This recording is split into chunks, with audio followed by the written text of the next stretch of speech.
Welcome, Aquarius. This is your tarot reading for August, coming to you from the mountains of Java. I really hope that you get something useful from this, Aquarius, and hope that you enjoy it.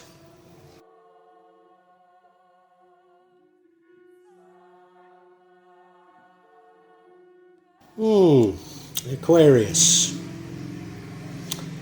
Overall, it doesn't look a bad reading, but there's just something there that I don't like. It's actually that middle card, which is the energy that runs through the entire reading. It's Five of Swords. That's a winning at all costs card. Now, I don't know if that's you or somebody else, but it does reflect on everything else, so it does give me a little bit of cause for concern. In the recent past, we have the Fool card, you setting off on a journey, not knowing really where you want to go. Not necessarily a bad thing, but that could be the cause of conflict. Certainly now we have the Knight of Pentacles. Very reliable, very determined, but maybe slow moving. I get the impression you're feeling that things are moving a little bit slowly. Nevertheless, you do have a steely determination here. In the future, we have the Hanged Man, you waiting around for something to happen. So that does fit in with the Knight of Pentacles, this idea that things are moving slowly for you. Now, the energy impacting on the outcome, which isn't necessarily chronological to the Hanged Man, is the Queen of Swords. People like her, but she's firm and fair. Maybe even someone who puts up barriers and boundaries. I wonder if that's important, particularly in the light of that Five of Swords, suggesting it could be you. The energy that would change the outcome is the Three of Cups. That's celebrating with family and friends. Maybe it's saying relax a little. Maybe. The outcome, however, isn't a bad outcome. It's the Ace of Swords. It suggests to me that you find something out, that you get some information. So it's suggesting to me that you've sort of started off, and this was the past, of course, a journey without knowing really where you're going, without really thinking about it. And you've learnt things on the way, and accumulation is, yeah, you do get this new information. Now, I'm going to go into all of this in much more detail, so please hang on and listen to it. And if you do get something from it, if you can help me out a little, if you can subscribe, hit the bell, hit the like button, pass a comment, it doesn't half help me to grow this channel. In anticipation, thank you, Aquarius. You may well be asking, why from Java? What's important about tarot from Java? And the truth is, there is nothing so important about tarot from Java.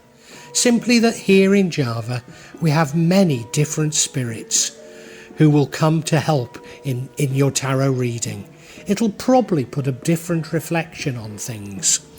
For example, the spirits here are less likely to be concerned about love and finances, despite people in Java being every bit as interested in these things as the rest of us. But maybe the spirits are trying to tell us something else.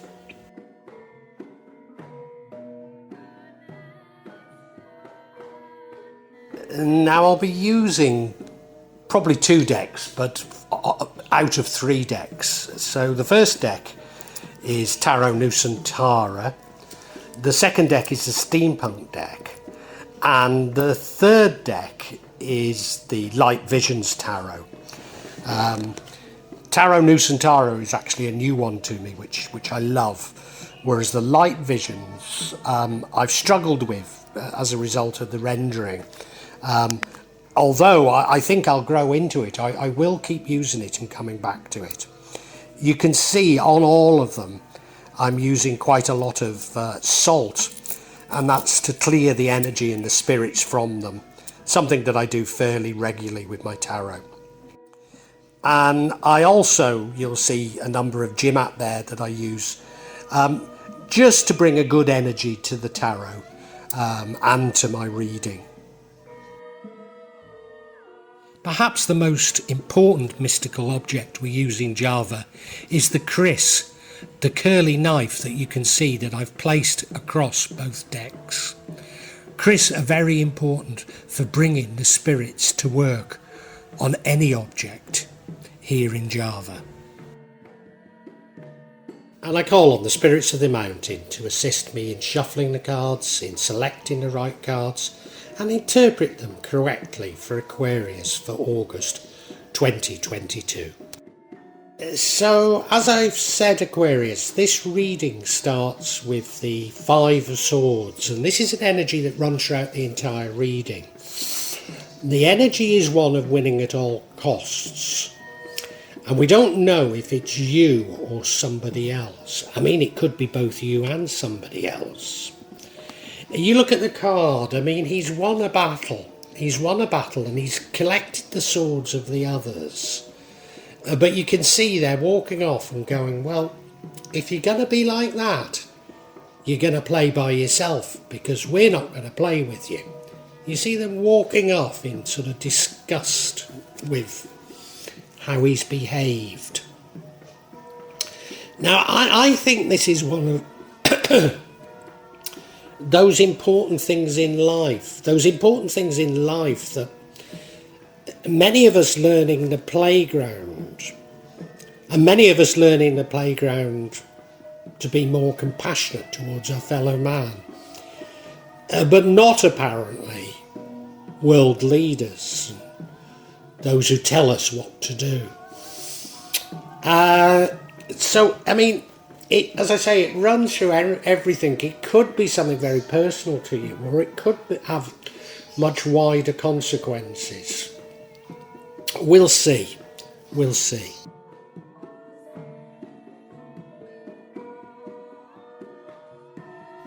The recent past, we have the Fool card.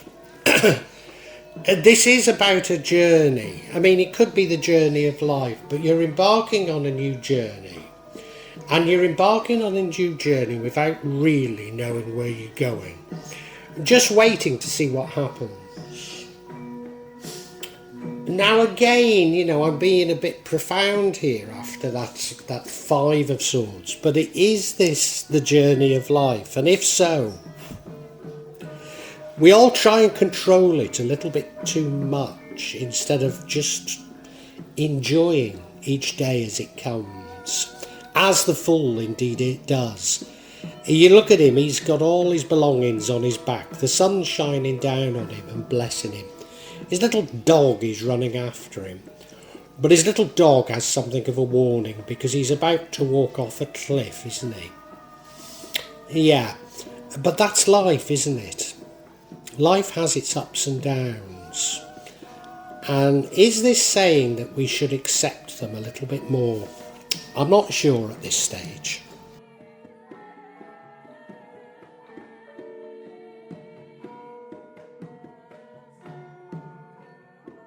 Now we have the Knight of Pentacles. This is the current energy.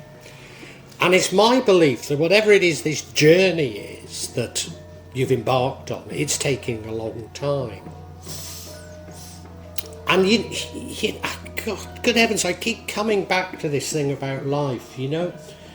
Some of us want to make things happen. Some of us want to get going, get things done, thinking that we can control things. But often life isn't like that, and all we do is we repeat things. We don't actually learn anything from the past. Whereas this is a very determined knight, a knight that puts one foot in front of the other. Yes, he's slow, but he does get the job done. You look at him, yeah, you know, the horse isn't even moving, is it? It's very slow and it's a parched landscape. And it's a struggle, like life is a struggle. Gosh, am I overdoing this thing about the journey of life? Do you know? But it's just come to me. I feel it's right. Yeah, we move on.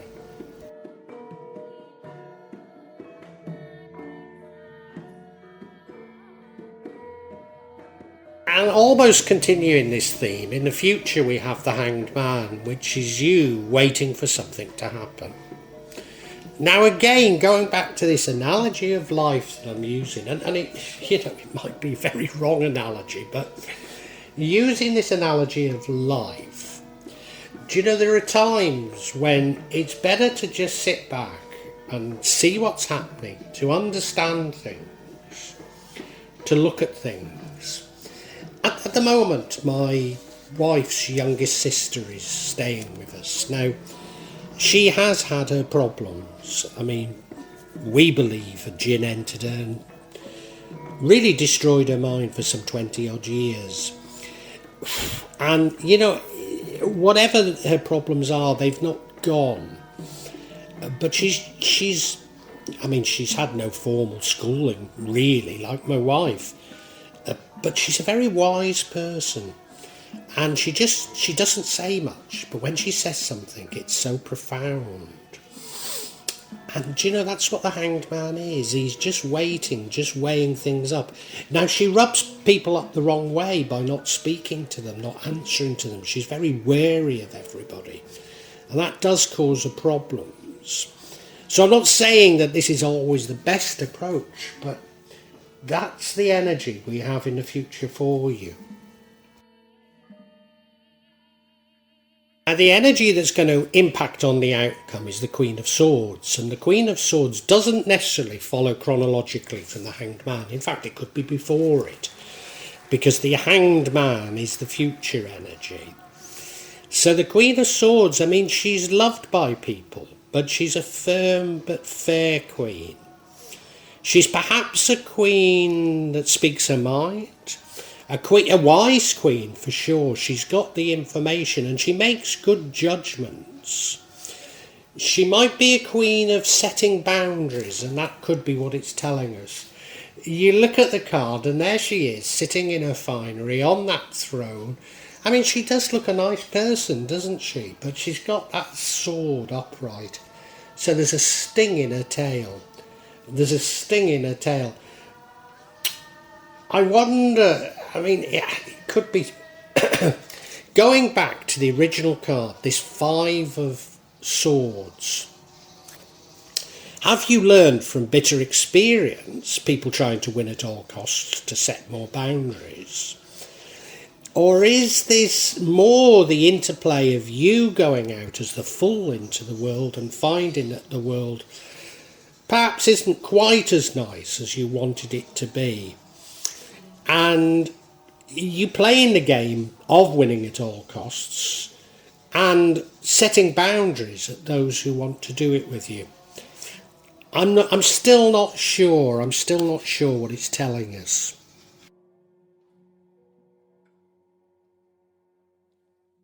Now, I think one of the energies that has pointed me towards this journey of life analogy is we now have the Three of Cups, and this is the energy that would change the outcome. And this is about celebrating with family and friends, maybe celebrating just for the hell of celebrating. Maybe it's about relaxing and having fun. So it's, if you like, it's the opposite of this Queen of Swords, the person with boundaries, the person who believes in being firm but fair. This is just, oh, to hell with it. Let's just enjoy life as it is. And, you know, going back to the Fool, this journey of life thing, you can approach life by seeing everybody else is out to get you, everybody else is competing with you, as life being a struggle. Or you can live each day as it comes, just for the joy of it. And I think that's what this card is about. You look at them, I mean, they're just dancing around with cups in the air. It's a joyous card, isn't it? And it's joy for the sake of joy.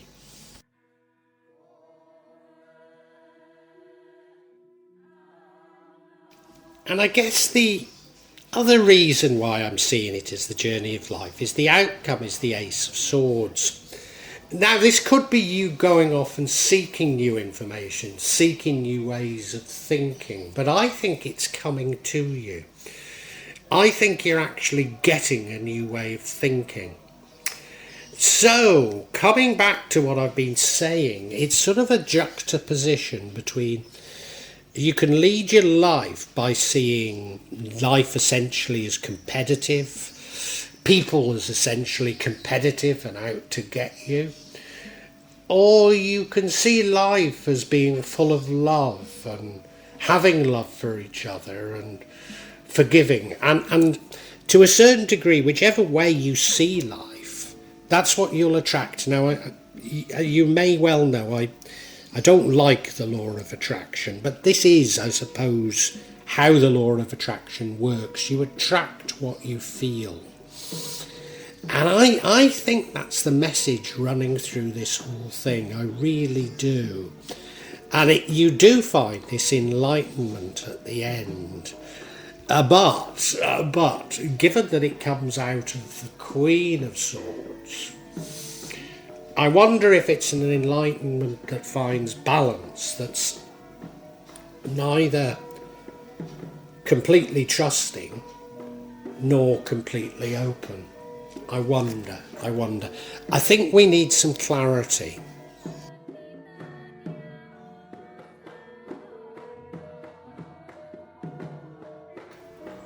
I'm going to seek clarity on this Five of Swords because I think it's critical to everything, and of course it runs throughout it, but I don't often seek clarity on the card in this position. But in this case I'm going to, and the first card we have is the High Priestess. Could be about manifesting, could more be about a balance of your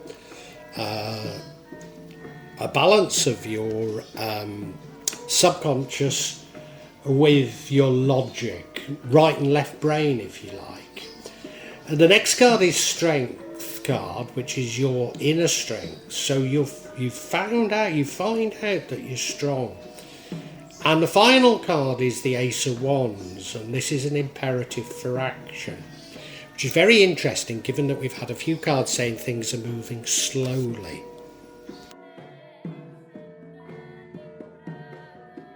So the first card of clarity is this High Priestess. Now she's the female form of the Magician.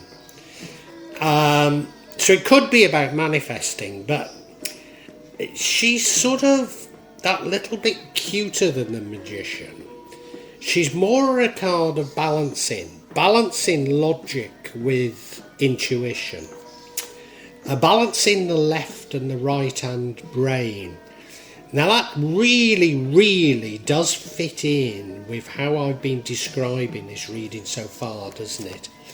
You look at her, I mean, yeah, she is a female magician, isn't she? But then there's that sort of, I don't know what they are, you know, like, well, I suppose they're wands, aren't they, behind her? Because this is a steampunk deck, so, you know, it's mechanical, and one is a sort of gunmetal and the other is a silver. So it's balancing those two sides. We've got two sides of the tarot there as well, haven't we? Yeah, I think this is a card of balance. So this winning at all costs, which it's clarifying, is it you recognising that the world is a bit like that, but saying, don't go overboard on it. Don't go overboard on it. Now, the next card of clarity is the Strength card. Now, this is an inner strength. You look at the card, it's not actually the lion who's strong, it's the woman. And I think she's taken the thorn out of the lion's paw, hasn't she? So it must take great courage to do that. And the lion will always look after her, always remember it after doing that. Now remember that we began with this journey of discovery, this Fool card. You're discovering about yourself, and I think that's what you've done.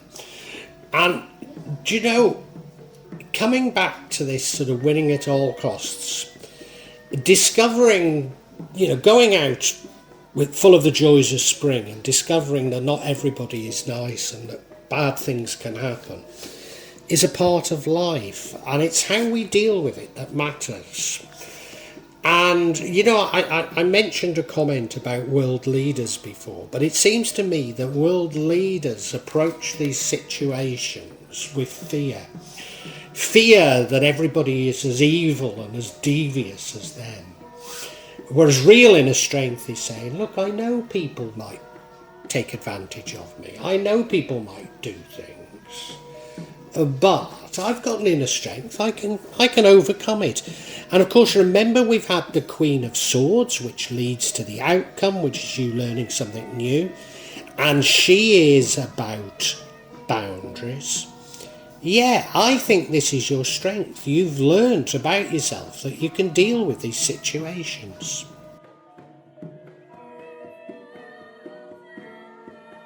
The final card of clarity is the Ace of Wands. This is suggesting that you want some sort of action. You're on a quest for something to happen. And of course, we've had two cards. One was the Knight of Pentacles and the other was the Hanged Man, suggesting that you're a bit fed up with something to happen. Yeah. Do you know, this doesn't half describe how I feel, this reading. I know, I've learned about this balance that underlies this reading. And I'm wanting things to change now, but things will change in their own time. So this was you seeking action. Of course, you're seeking action to the Five of Swords card. So maybe you have been beaten in competition, and to a certain degree you want to compete yourself. But that isn't really what this reading's about, is it? No. We can now summarise for you, Aquarius.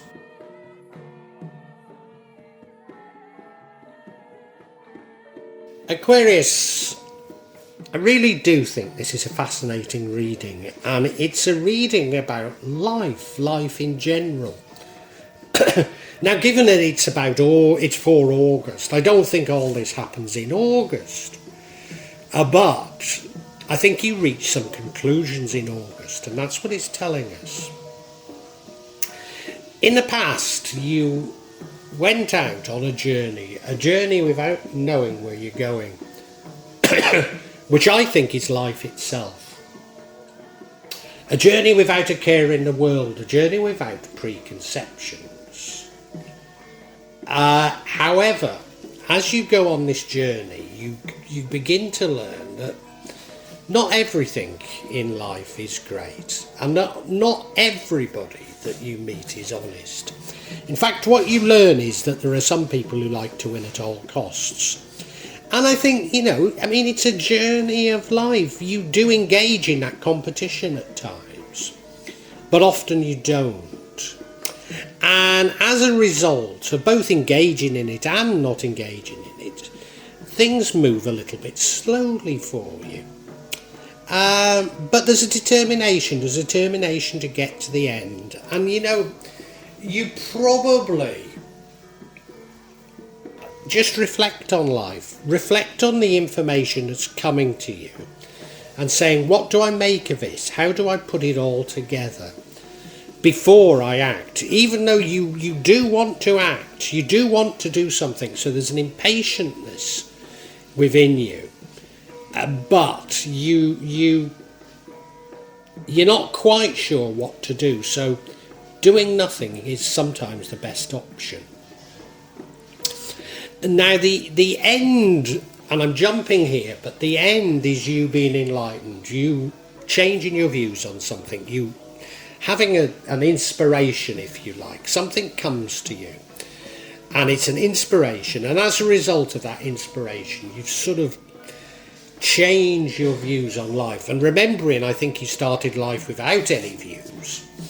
And I think you did flirt with competition is everything. Greed is good, maybe. I think you did flirt with those sorts of ideas, but you sort of have come back to a balance. And a part of that balance is recognising it's not so much about joining in and competing or having to beat who you see as enemies, and it's probably understanding they're not enemies. No, you don't have to beat them. You don't always have to join in, no. But if you can set boundaries, if you can make it clear that you're firm but fair, then you won't get into as many difficult situations.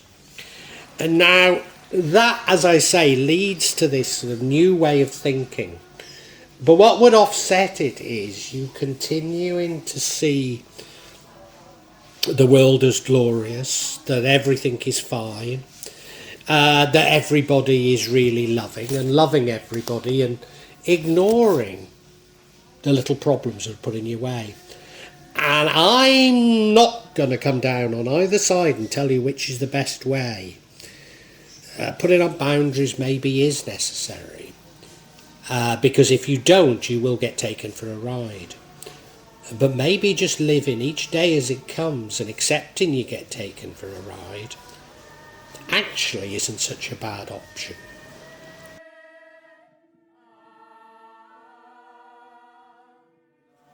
Well, I do hope you've enjoyed Tarot from Java as an addition to my channel, The Magic of Java.